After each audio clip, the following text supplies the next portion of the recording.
তো চলো পার্সেলগুলো খুলে দেখি কেমন এসেছে, কেমন হয়েছে, মানে সাইজে ঠিক আছে কিনা সেগুলোই দেখি। এই দেখো সুন্দর জামা এসেছে, কি সুন্দর, দেখো বাটারফ্লাই জামা। আমার মাম্মামের বাটারফ্লাই জামা পরবে। দেখি জামাটা কেমন হয়েছে বাবা, দেখি। আর এগুলো হবে ওর সাইজে। এই দেখো, দেখি, এই দেখো ওর সাইজেও এগুলো হবে। তো আরো দুটো আছে, সেগুলো দেখি কেমন খুলে।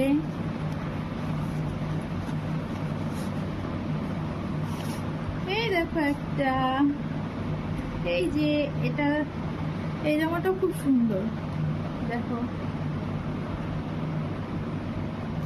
তিনটে সুন্দর। আর একটা দেখি কেমন এসেছে, এটা হচ্ছে হোয়াইট, এটা একটা পুরো সিম্পল, পুরো সাদা মাটি। এই দেখো একটা, তিনটে জামা খুব ভালো এসেছে। এই দেখো, তো সব থেকে ভালো এসেছে এই বাটারফ্লাই জামাটা। এই দেখো তিনটে খুব ভালো এসেছে।